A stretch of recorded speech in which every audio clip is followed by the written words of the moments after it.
Good morning mga kamama, welcome back to my vlog.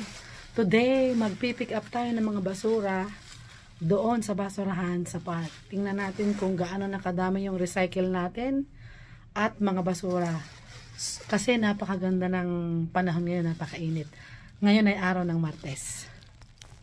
Kukuha tayo ng dito, plastic, malaki na lang. So ayan, kumuha tayo ng malaki. Wow! Oh wow! Ang ganda ng araw mga kamama! I love this weather at Canada.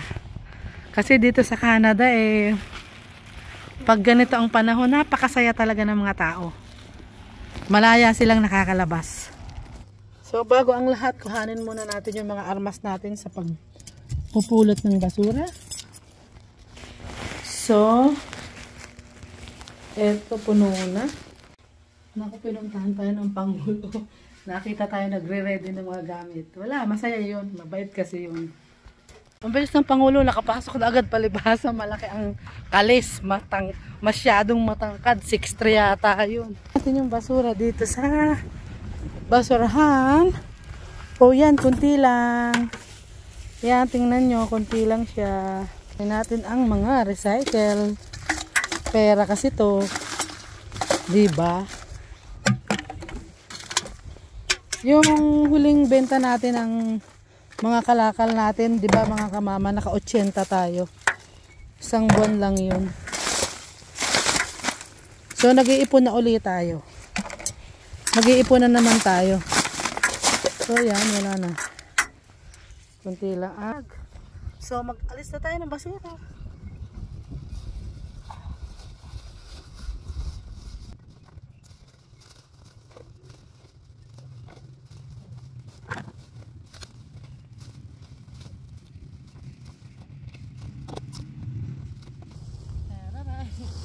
May nakawala. May nakawala. May nakawala. May lumilipad na mga basura. Kailangan nating habulin. Okay. See? Tapos na tayo sa isa. Ang dami ng recycle dito sa isa. 1, 2. Mukhang makakapuno tayo ng bucket ng ating dinalang lagayan. Diba? Ang sarap-sarap dito, kamama, pag sa school ka nagtatrabaho. May extra ka pa na income na pambili-bili ng mga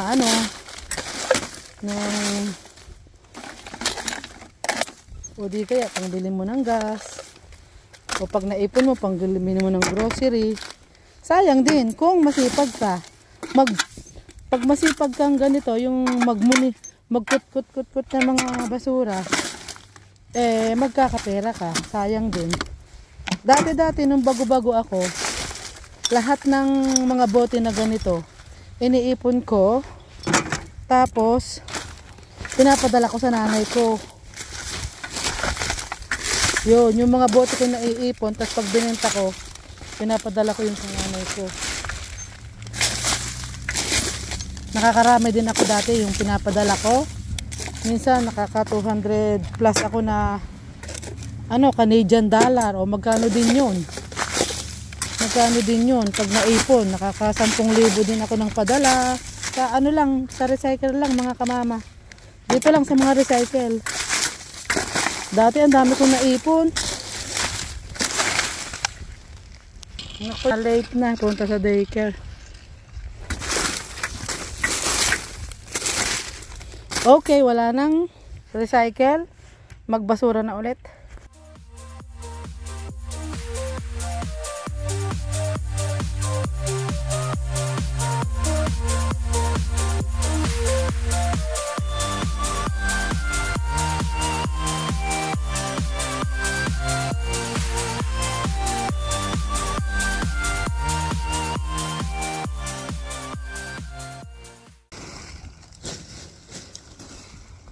So yun mga kamama, tapos na ulit tayo dito sa isang basurahan. Doon naman tayo sa isa.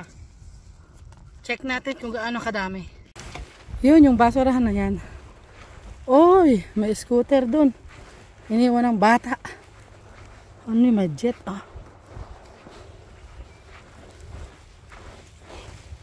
Para pag nag-break time ang mga bata ay malinis na. Empty na yung mga basurahan. So yan. Oh, may nag-iwan na scooter. Wow, puno na. Tingnan nyo, puno na mga kamama. Oh. Diba? So yan. Yung mga bata dito pag naglalaro, iniiwan na lang yung mga gamit nila. So yan, oh, ang dami. One. Unahin natin tong recycle. So yan. Nakita nyo naman ang dami, oh. Buti na lang. Kasi bukas walang pasok mga kamama. Wala kaming pasok. Bali long weekend. Bali bukas mga kamama wala kaming pasok hanggang Lunes. Long weekend dito. Bali 5 days kaming walang pasok. So tamang tama na nakapagbasura na tayo. Dahil every weekend ang mga bata maraming naglalaro sa park. So maraming magiging basura. Tamang tama na. Nakakaano na naman tayo. Makapahinga tayo ng 5 araw mga kamama.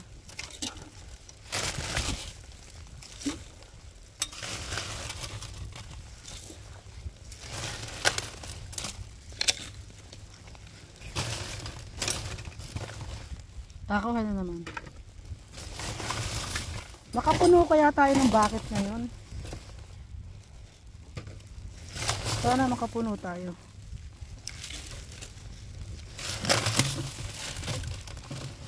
Dami palang recycle, oh. Oh, naku, puno na pala yung bucket natin mga kamama, oh. Napuno na.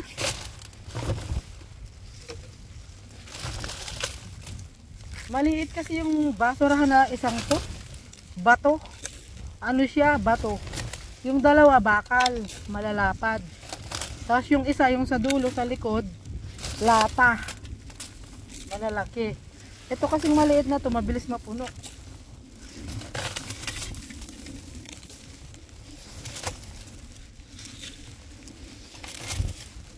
So yan, nag-iipon na naman tayo ng pambenta.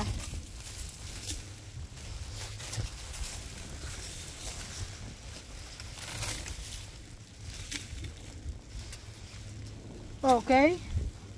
So yan, oh, tapos na tayo mga kamama. Yan. Ayan na. Ayan, oh, puno na. Isasalin na natin kasi doon sa likod may tatanggalan pa tayo na isang basurahan. Eh baka hindi magkasya yung ating ano, yung ating mga recycle. Bali itong scooter na to, sigurado sa mga bata ito, iwan ko lang muna dito.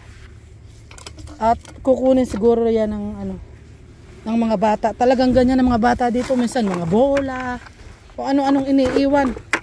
Hindi ko naman pwedeng ilagay lahat yung pagkadami-dami yan doon sa lost and found namin. Dahil yung lost and found namin ay pang mga damit lamang. Ay. So yun. So yan, doon naman tayo sa likod. Ang mga bata kasi yan, katulad yan, basketballan pag weekend or hapon. Magandang panahon. Diyan sila nagtatambay, paupo-upo. Kasi minsan sa hapon malilim.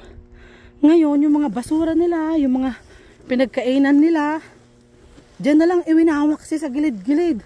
Eh, ang dami ko naman basurahan. Ay, kaya tuwing umaga, ay busy ako sa pagpupulot. Wala tayong magagawa, ganun talaga. Aray ko.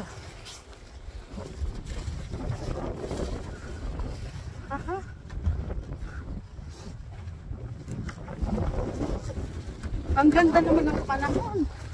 Ay, napakaganda ng panahon. Ito ang gustong gusto ko. Ay, salamat naman. Ay, naku, bakit nga ba hindi kumuha ng ano? Puno na nga pala. Sabi ko nga pala, kukuha ako ng bagong bucket. Or isasalin ko yun. Ba't hindi ko na isalin? Puno nga pala. Tingnan natin kung marami. Ay, kunti lang naman. Baka magkakasya naman. Kunti lang naman pala dito. Ito yung malaki lata to eh. Yung isa kasi bato. Nako. Kunti lang pala ang recycle. Kaya pala siguro hindi ko isinalin. Siguro Talaga kaya hindi napasalin dahil kakaunti lang naman. So, yun. Ayun, maninipis. Yun. Yun.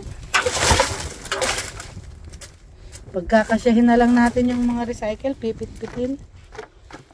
Yan. Kasi maliliit lang naman. Ito mga kamama, maliliit lang pero madaming bilang yan. Kasi nga maliliit. Marami ang bilang yan dahil maliliit.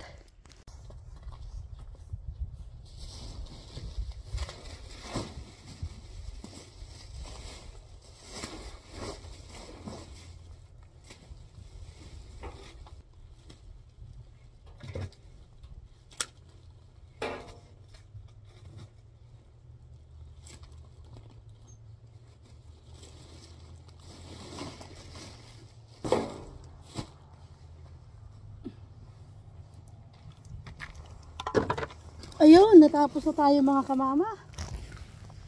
Natapos na. So yan ang ating nakuha na puno yung ating bucket.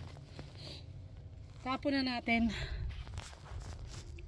Mga kamama, mamaya may practice ng soccer dyan sa field na yan. Yan dyan, yan. May soccer dyan. Maraming bata mamaya dyan. Madami dyan, mga maliliit at malalaki. May maglalaro ng soccer. Ang kabebe natin ay U13 siya. So, ang oras niya ay 7:30 yan. Yung mga bata, mag-start na sila ng alas 6. Maglalaro na dyan. Maraming bata dyan mamaya.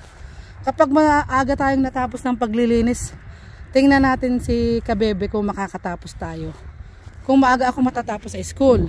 Pero kung hindi po ako maaga matapos sa school, hindi po ako makapanood. Pero practice lang naman po siya mamaya. Ang laban po nila ay sa Huwebes pa. Sa Huwebes po home game siya. Dito ang laban. So sigurado makakapanood si kamama niya kasi day off si kapapa, matutulungan tayo. Maaga tayong matatapos sa school. So yun nga, ang laro ng mga bata ngayon ay soccer. Kasi summer. Pag summer, soccer. Pag winter, hockey. Yun ang mga laro ng mga bata dito. Mga aliwan nila. Yung mga sports nila. Tsaka yan, pag summer, baseball, yan. Soccer, baseball. Yun, may basketball din. Pag winter naman, hockey yan. Hockey, basketball meron din. Ano pa ba sa winter? Mostly hockey. Tsaka yung basketball. So yan, ganyan po ang ano dito sa Canada. Napakaganda ng weather. Naku, grabe. Masayang masaya po ang kamama natin, mga kamama. At lalong masaya dahil long weekend. 5 araw po kaming walang pasok. 5 araw po kaming walang pasok, mga kamama.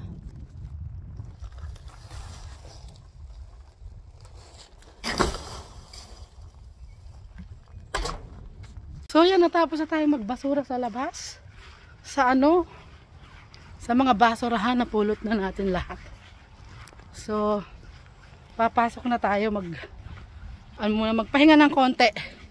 At lalarga na naman sa paglilinis ng washroom.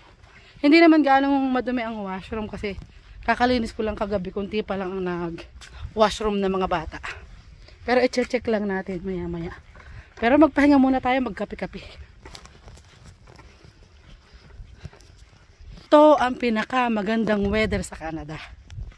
Itong mga panahong to. So yan, nakita nyo naman dati, yung mga vlogs natin ay puro puti ang paligid, di ba? Ngayon nakikita nyo green na.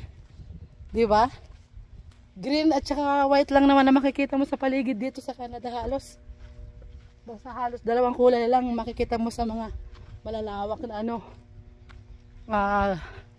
berde at puti. So yun lang mga kamama. So yun, natapos na tayo. Lagyan na natin dito yung nakuha natin. So ayan yung nakuha natin, oh. Kaunti pa lang ang ating naiipon sa ngayon. Yan pa lang. Pero meron na tayo sa bahay na 2 plastic. Galing naman yun sa company ng kapapa natin. Kasi nga kakabenta lang natin, di ba? Mga kamama sa Canada, dapat hindi ka mahiyain. Kasi pag mahiyain ka, wala. Kunti ang kikitain mo. Isipin mo to, itong mga bote na to. Kasi siyempre, hindi naman pare-pareho ugali ng tao. Meron talagang nahihiya na magpupulot sila. Talagang kakalkalin nila yung basura. Nahihiya sila. Pero siyempre, sayang naman, pera yan eh. Pag naipon yan at dumami, malaki din talaga ang napapakinabang. So yun, di ka makakaipon ng mga bote-bote. Pero kung katulad kung makapal ang mukha, jokes. Hindi po, kumbaga nag-aarimonhanan lang po si kamama natin. Yung laging ano sa akin ng nanay ko nung maliit pa ako, yung mag-aarimonhanan ba? Sayang kaya to. Di ba? Ano to pera to itatapon mo sa basura. Di pulutin natin, di ba? Kalkalin natin sa basura. Mama, papasok na tayo sa loob. At yun nga, maglilinis na tayo. Mamaya, itatry natin na makapanood ng practice ni kabebe natin kung maaga tayong matatapos. So, yun lang mga kamama. Hindi po tayo nakapanood ng practice ng ating kabebe sa soccer. So, baka itutuloy na lang natin na manood sa Webes. Meron po silang laban. So, yun lang po mga kamama ang vlog natin for today's. And salamat po sa panonood mga kamama. Like and subscribe. Basta lagi lang nating tandaan. Lagi lang tayong smile. Happy and healthy. Bye-bye for now.